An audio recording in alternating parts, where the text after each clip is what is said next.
Western Kentucky, where I was raised, where the wildlife and mountains call my name.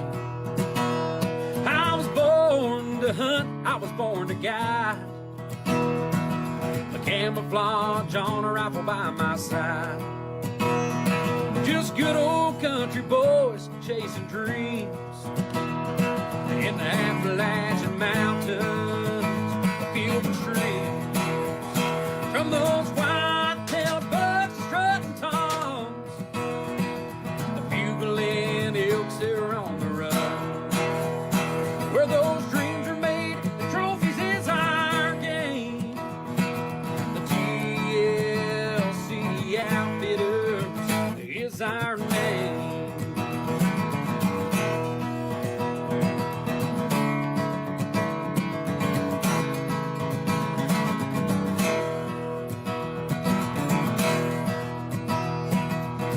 The coyotes run all night. It's music to my ears and in my sights. I've got this hunting fever down in my bones. Glad my daddy taught me everything I know. From those white-tailed bucks strutting toms, the bugling elks that are on the run. Where dreams are made, the trophies is our game. The TLC Outfitters is our name. From those white-tailed bucks strutting toms, the bugling elks that are on the run. Where dreams are made, the trophies is our game. The TLC Outfitters is our name. The TLC Outfitter is our name.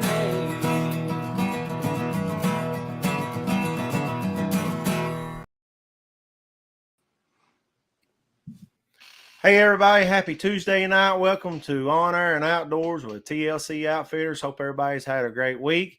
Start to the week and hopefully had a great weekend. As always, my name's Trinity and we're joined by our buddy Matt tonight, and we're going to be talking about a few things. Not going to be a long show tonight, Matt, but we do have a few things to go over, and hopefully everybody had a chance to get out and do some hunting. A lot of seasons opened up this weekend. Yeah, a lot of things going on. You know, a lot of stuff in the news about Kentucky that we'll touch on maybe a little bit tonight, but definitely in the future once we get all our ducks in a row and things like that. But a lot of stuff going on, mostly good, some bad news, but we knew it was coming. So absolutely, man. If you've not done so, please like and share this video. Get the word out there about all things on air and outdoors. As we talked about last week, and we went into a little bit of detail on some tactics. Kentucky late muzzleloader season opened up this past weekend, and also the bear firearm season, black bear firearm season for Kentucky opened up. Now, Matt, we had you and Jill. We had another hunter in camp down here, and weather just would not cooperate with us. No, you know, it seems like it happens every year during gun season, and you know, when you work a day job and you're doing this as a hobby and things like that, sometimes you can't be there the entire season. And unfortunately, the Saturday wasn't too bad. Saturday, it was breezy, but after about 8 o'clock in the morning, it was pretty dry, but breezy and stuff like that. But it wasn't a terrible day. But then Sunday was pretty nasty. I mean, we sat down there and ate lunch and looked out across Dewey Lake there, and I mean, it looked like wintertime.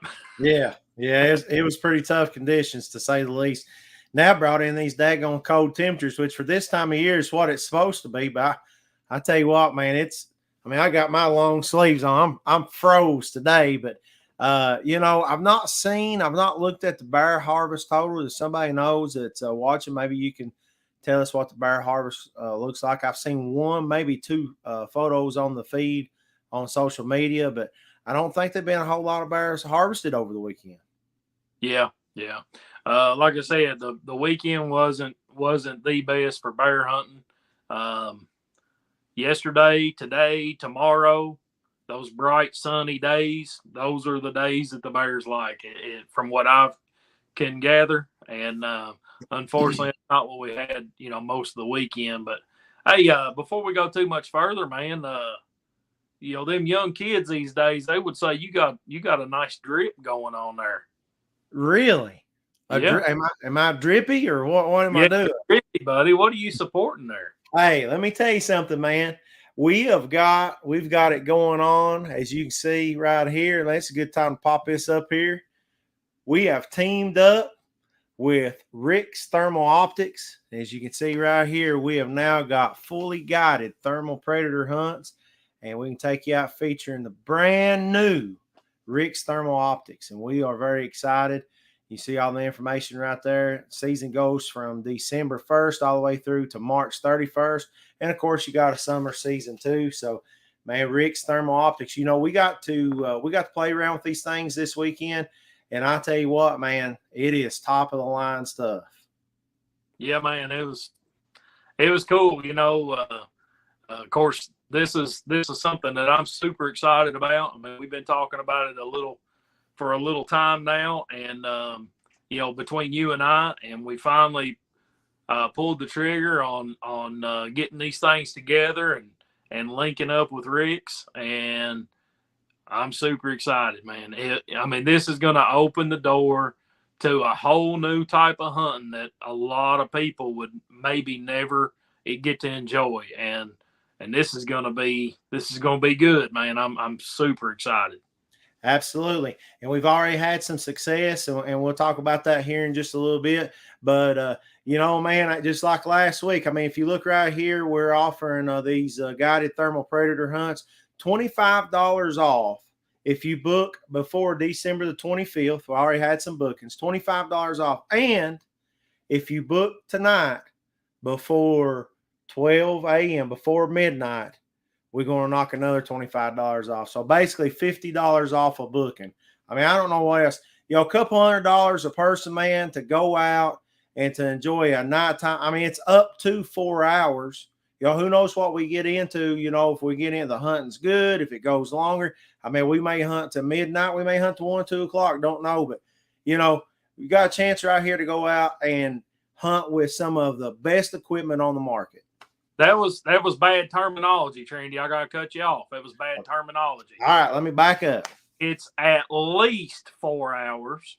Yeah. A minimum of 4 hours. Yeah. So, look, guys, we're going to take you out and get you set up, fully guided. So, we got the equipment, we got the rifles, we got the tripods, we got the thermal optics, we got the thermal binoculars. Dude, you're going to be able to Bluetooth this to your own personal phone, take a video home with you when it's all said and done. I'll be quite honest with you. For a 1 or 2 night hunting trip, I cannot imagine anything being more exciting or enjoyable than spending time in the woods, doing something legal after dark, and having this kind of fun with a buddy. Yeah, man. It is going to be awesome. At least 4 hours. At least 4 hours. Yeah, we ain't going to cheat you. If we're doing good or we're doing bad, by golly, we're going to be out there trying to get you a trophy with a thermal.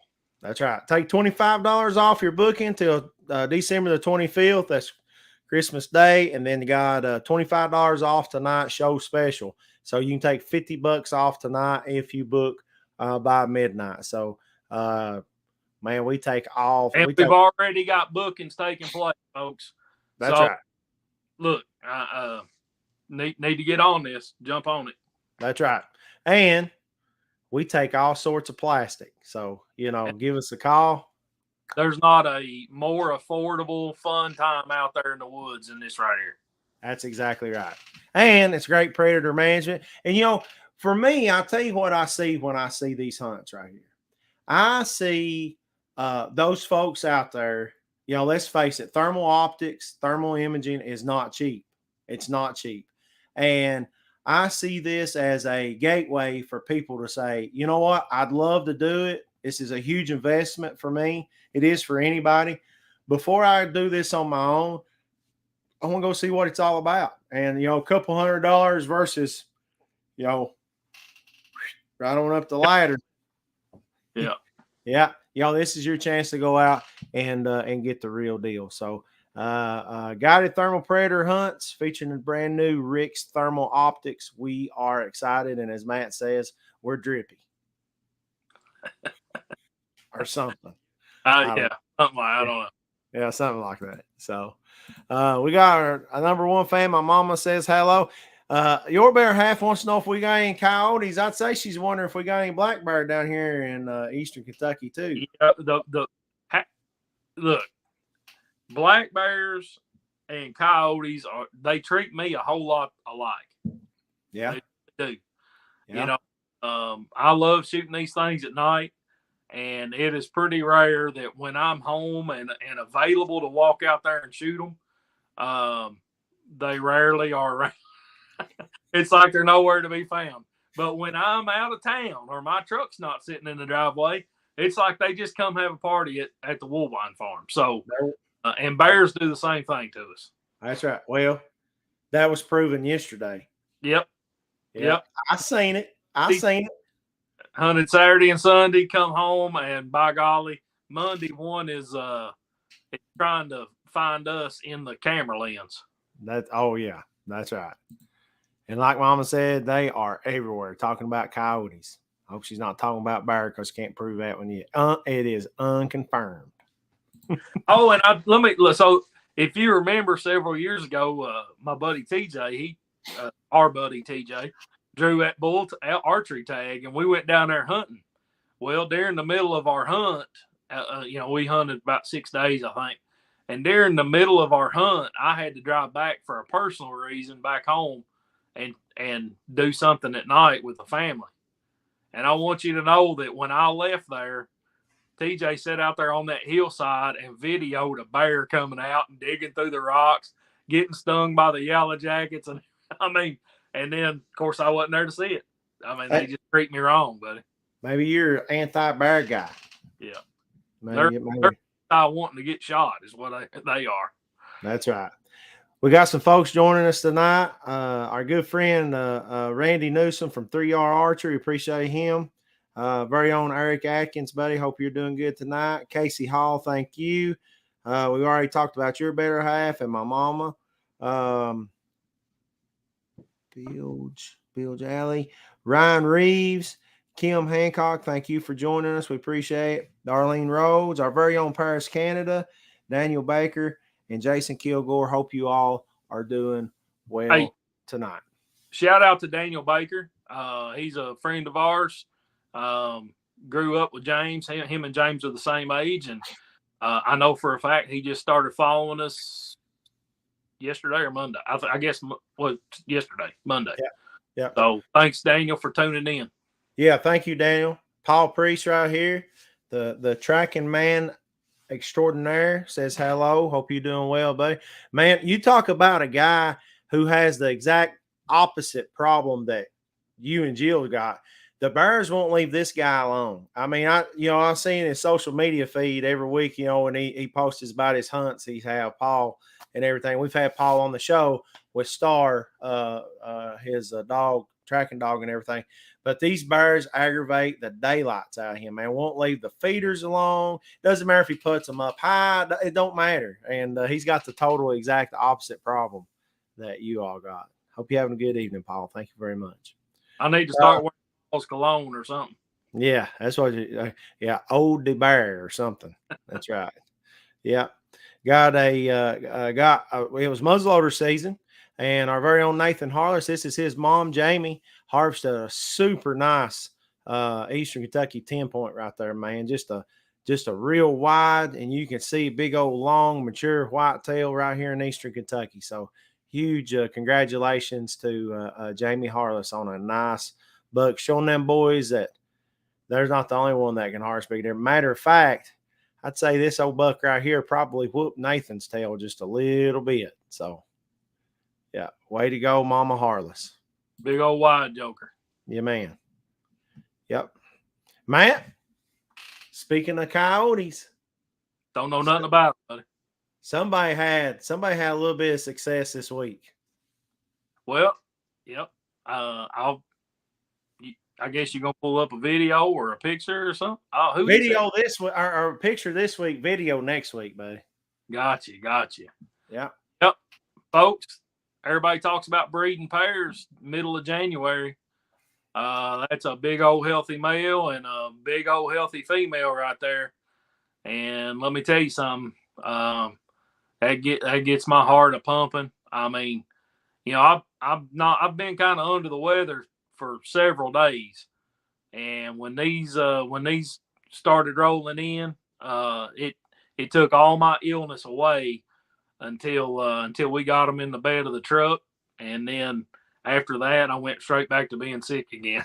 So little cure for the common cold or whatever you want to say, but pretty exciting night right there.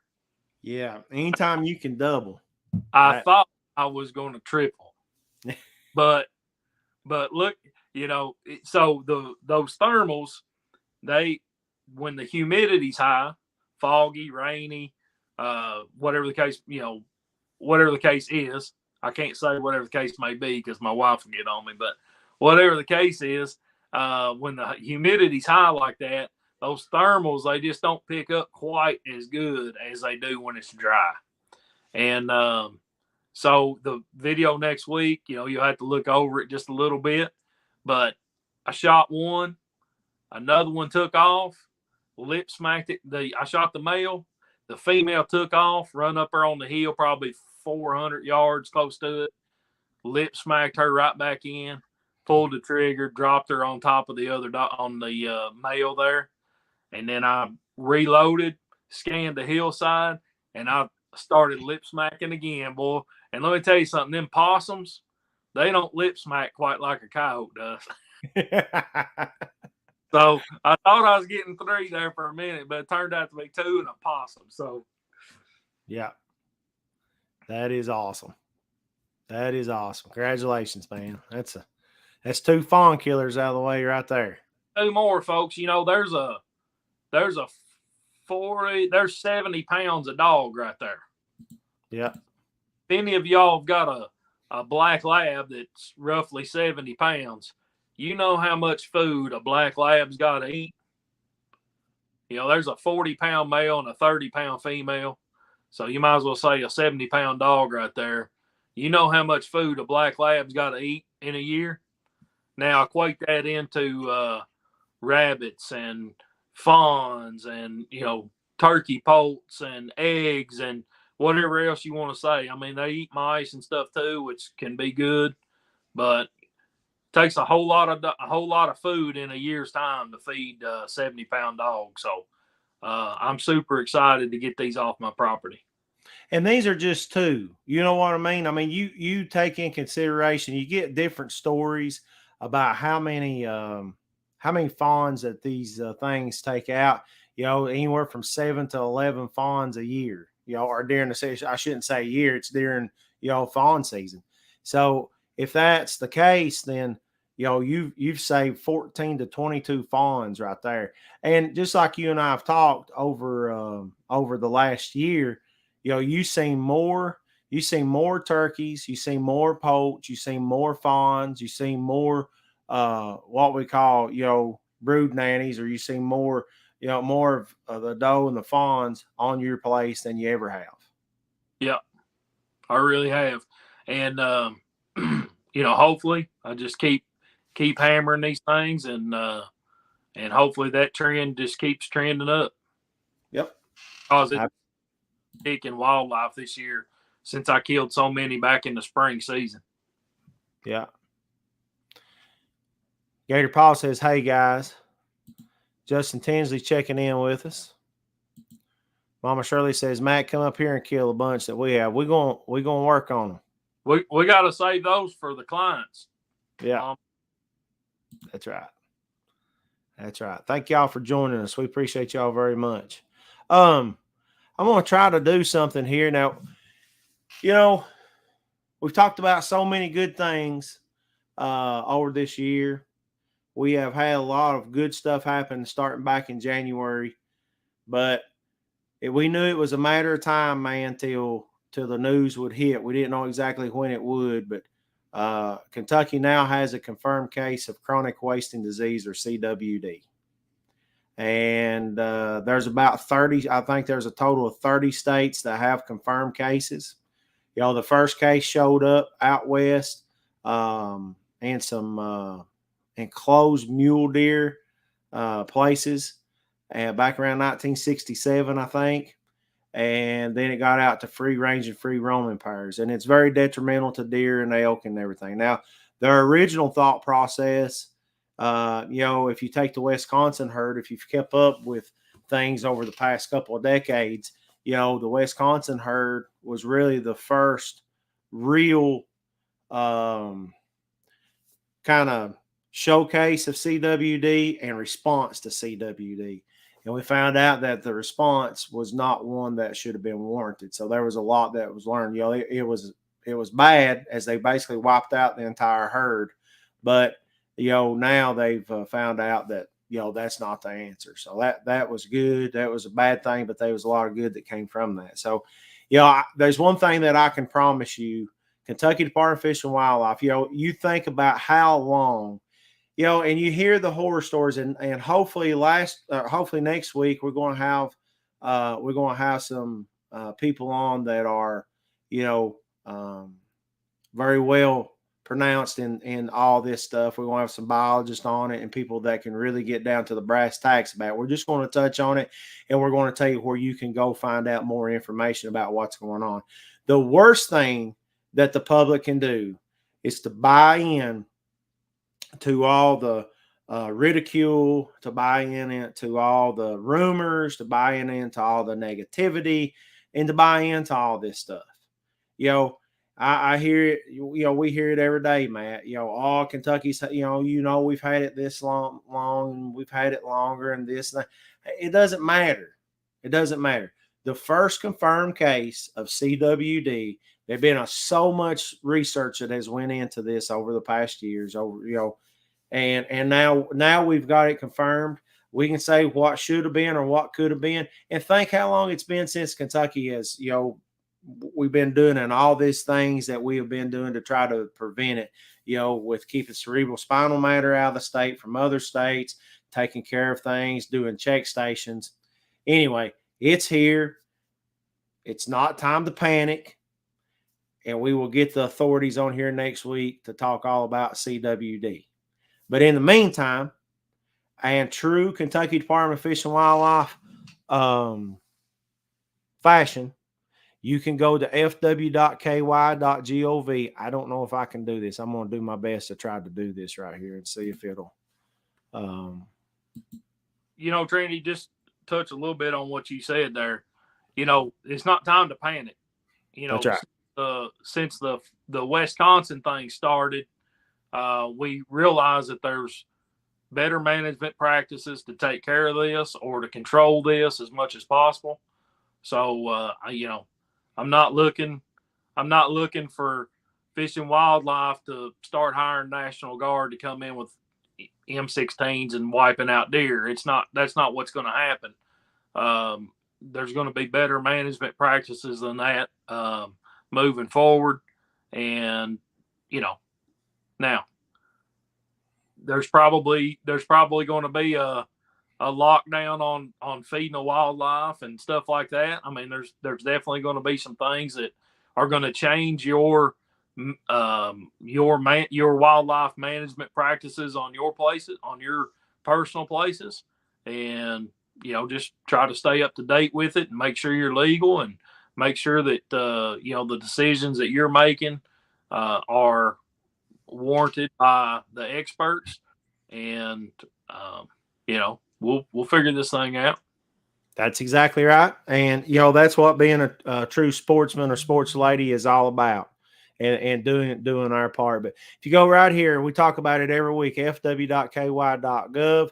This is the website for Kentucky Department of Fish and Wildlife Resources. So much good reading on here. if you truly want to go in here and look. But right here it is, Wildlife Health Update, chronic wasting disease confirmed in Kentucky. You can read all about it there. You can click on the news article. It's going to bring up all kinds of stuff for you to be able to read. And we're not going to read all this, but as you can see right there, they've already got a response plan in place. You can go on here as a sports person of Kentucky, and you can read the response plan. Here's a sick deer online reporting form. And as always, you can always report anything you may see to your local game warden, your local fish and wildlife folks. But as you can see, there's all kinds of good stuff on here, and I really hope people will go on and check all this out and get confirmed information, folks. The worst thing that you can do is be part of the problem by reading into the rhetoric and doing all the stuff. Don't do that. Just we've got a lot of stuff to try to take in, and there's going to be a lot of things moving forward, like Matt said, and it doesn't matter, because it's just like all things. When decisions are made, you try to make it for the best of the resource. Some people are going to agree, some people are going to disagree. The worst thing you can do is be part of the problem. Try to be part of the solution and moving forward and be as proactive as you can, and most importantly, follow all fish and game rules. So right here it is. Go on fw.ky.gov and you can read all about it right here. Anything to add, Matt? That's all I got. Just think about how awful this is for the animals that have to endure this disease, and make decisions that are in their best interest. Don't make decisions that are in the best interest of filling your buck tag next year, because if that's all you're worried about, you don't need to be out there anyway. I'll just be honest with you. That's right. Here's some of the information about it. What is CWD, or chronic wasting disease? It's a untreatable disease of the brain and nervous system that poses a serious threat to basically cervids or antlered animals such as deer and elk. White-tailed deer, mule deer, elk, caribou, moose. Those are all antlered animals. It was first recognized as wasting syndrome in mule deer and research facility in northern Colorado in 1967. Spread to free range and captive populations in 30 U.S. states and 4 Canadian provinces. Here's what you should know. You can read all that. Here's some more important links, everything from bovine tuberculosis, episodic hemorrhagic disease, EHD, meningeal worm, brainworm, all kinds of good reading on here if you want to get on here and look it up. Here's the surveillance zone information, the test results, look up. Here's some questions that'll be big. If you've got a question on your mind about it, right here probably will answer some of that as well. And deer sample collection stations across the bluegrass. And folks, there's multiple diseases out there that affect the cervids. So until you are 100% confident with how you've educated yourself on the symptoms and signs of each disease, just report a sick deer. Don't see a sick deer and think, well, that deer is not CWD, it's EHD. Or don't see this sick deer and say, well, that one's got brainworm, or whatever the case is. But just report it. Let the professionals handle what's going on. That's right. Gator Paul says Florida got their first CWD case too, and it's coming to all states. You can slow it down. You can do a lot, and you got to do your due diligence. This is what Fish and Wildlife has tried to protect with any other cervids coming into the state. A lot of people don't understand that. Matt, we've hunted Ohio for years. We love to go hunt in Ohio and Nebraska. These places are CWD states that have had, confirmed cases. And before you can bring any harvested cervids back, if you're out west, that's elk, whatever, there's a process, for bringing trophy items and freezer fire back. So you know, the reason those were in place is because of this to try to slow this down. Was there an elk with CWD in Martin County recently? No, Jason. I think that was brainworm. Elk are very susceptible, or not as much so now as they was. We've seen high adaptive rates, but that we had some brainworm issues in Martin County, and it's all throughout the herd. Now we've seen higher adaptive rates over the years, and it doesn't affect them. And I'll give you a little statistic: almost 100% of our deer herd has brainworm, and it doesn't affect them. They've adapted to it. Brainworm is caused by parasitic eggs carried by snails. These animals will ingest them. It's about the size of a hair on your head. And of course, it makes its way to the brain. So, and elk, if you see a brainworm elk versus a chronic wasting disease animal, there's a lot of similarities there. You can mistake a brainworm animal for a CWD animal because you have a waste of that animal. You have unnatural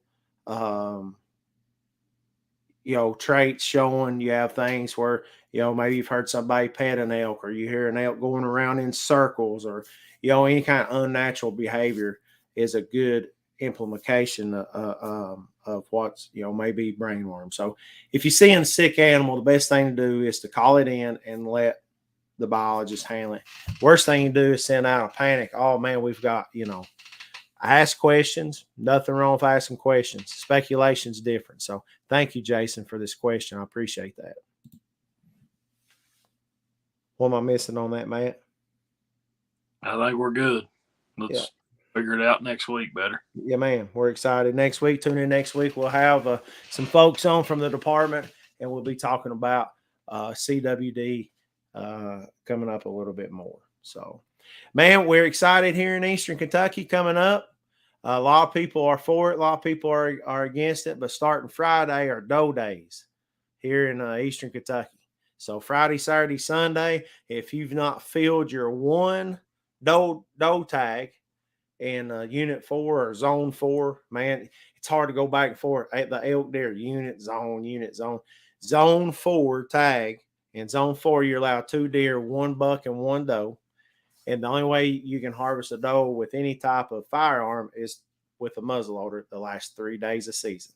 So it's Friday, Saturday, Sunday is Zone 4 doe days. And, a lot of people, you kind of talk to people across the board. Some people don't agree, with these doe days. Some people don't agree, say we should go back to a 4 doe or a four deer limit like it used to be. All this limit is due to the big EHD die-off we had. We had over 6,000 cases reported. If you do a compounded rate on that, percentage on that, even as high as 100%, because that there's so many deer that aren't reported that died from EHD all those years ago.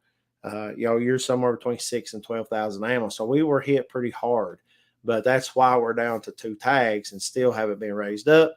But this is a good chance to fill the freezer, do a little doe management, maybe on your property, and help out. We got a hunter coming in for these last 3 days. Yep. Hopefully we'll have some show you all next week from a guy coming in from out of state. So we hope to have some harvest picks next week for you. Yep. Should be pretty good. It's going to be awesome. Man, we got a lot of people coming and going. Appreciate y'all so much for tuning in. Bear season is in, I think. Let's see here today. So in Zone 1 went out. It was 3 days. That's basically those four super counties. Like I don't want like Bell, Harlan, those maybe McQuarrie and whatever other one. And then the rest is Zone 2. And tomorrow will be the last day of black bear season. I just tell you something. I want to venture right over there to the Woolwine spot and see if that old guy will come out. But I just ain't got it in me to say it all day. Yeah. So, I'm not feeling my black bear tag this year. Maybe in years to come. He needs, listen, man. 300 pounds is not enough. He needs to grow a little bit. He needs another year. It's hard to get a couch out there where we were. Yeah. Now, if I can, if it cools off a little bit and I can carry a couch out there and I won't sweat to death getting out there, Yeah. I can set the couch up. I'll hang out there all day. There you go. Jason Kilgore says, I'm tagged out in zone 4. Hopefully I can get my son on a buck in the next few days. Matt, talking about the zones, we've beat this in the head. We've beat this to death. And we've talked about how many deer a hunter is allowed to harvest in the state of Kentucky if you hunt all 4 zones. So let's say a hunter has the ability to hunt all 4 zones. Of course, you got to go by weapon. If a hunter has the ability to hunt all 4 zones in one season, there's a lot of deer that can be harvested.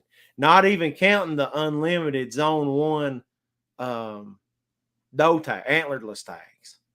There's a lot of deer that can be harvested in the state of Kentucky. Yeah, I don't even know if you can put an actual number on it, really. Yeah. There's a lot of what ifs in there, but as long as you follow all the if you follow the weapon restrictions, in zone 4, you're allowed 2 deer, a buck and a doe. In zone 3, you're allowed 4 deer. Okay. You're allowed 4 doe, or you're allowed 1 buck and 3 doe, but only 2 can be taken by firearm. Zone 2, you're allowed 4 deer, 1 buck, 3 doe, or 4 doe, all can be taken with a firearm.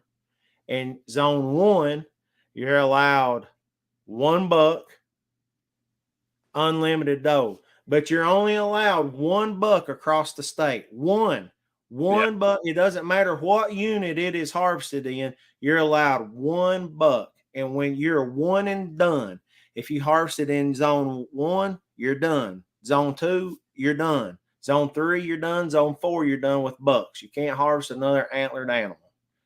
But if you have that, and I think a lot of times people think you're only allowed 4 deer unless you go to zone 1 and hunt unlimited tags. And that's not the case. And we've beat that in the head, and we've had a pretty good time at it over here with some of these guys and everything. But so there's no reason not to go out and harvest a couple of deer, whether you're hunting public land or you're hunting private land or whatever else. So you got all the opportunity in the world to harvest some good freezer fire. So, very good.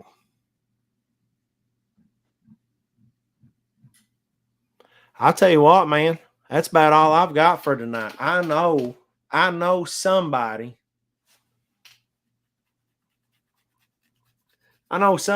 is itching that finger, and what are we gonna call them? Them bat eyes see good at night. They don't really see good at night. They kind of got that echolocation going on, but I know somebody's dying to get out there with some thermals tonight, and I hate to hold him up anymore. Yeah, I think I'm going to venture over to one of the leases there and see if I can't spot something with some sharp teeth coming in to eat. Yeah. Shoot a fawn, or shoot a coyote, save a fawn. Something like that. Something there like that. So, well, good deal, man. And hopefully, well, you can't get 2 bucks. Oh, well, you can get 2 bucks if you count Fort Knox. He put can't, but he mean can. That's exactly right. Fort Knox is an extra tag. You are exactly right.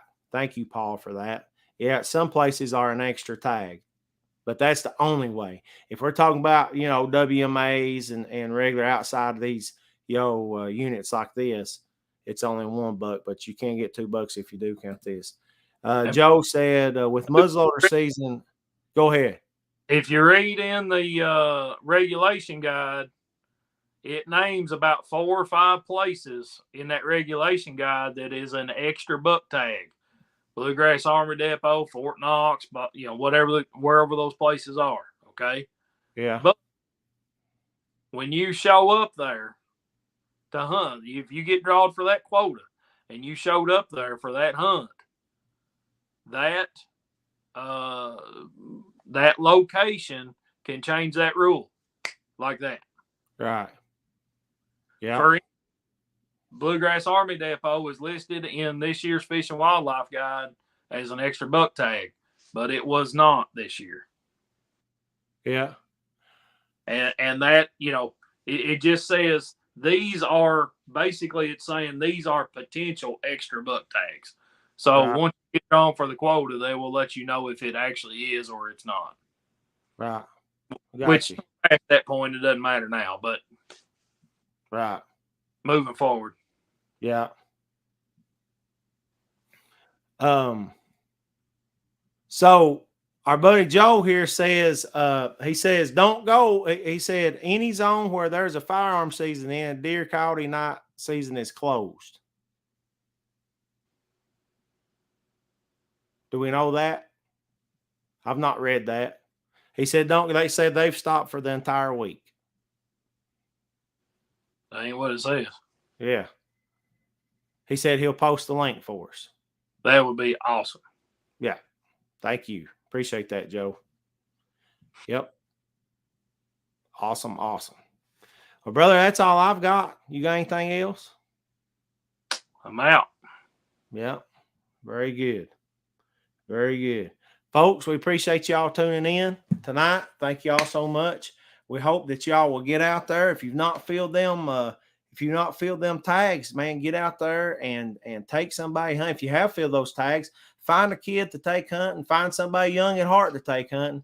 With black powder season going on. Black powder season will be going on through Sunday, so no reason not to get out there. Also, one more day in zone 2 for black bear. So, you know, if you all get those harvest pics, send them to us. We'll put them here on the show. So, you got anything in closing, Matt? I'm good, buddy. All right, man. Thank y'all so much for tuning in. We appreciate y'all so much. Be sure to join back here to check out all things on our social media to see what's going on and what harvests have been made. And also check us out next week. We'll be having a very special show all about CWD showing up in the state of Kentucky with some folks that's going to know a whole lot about the situation. So we appreciate y'all tuning in. Y'all have a great rest of your week. We'll see you back here next week on air and outdoors with TLC Outfitters.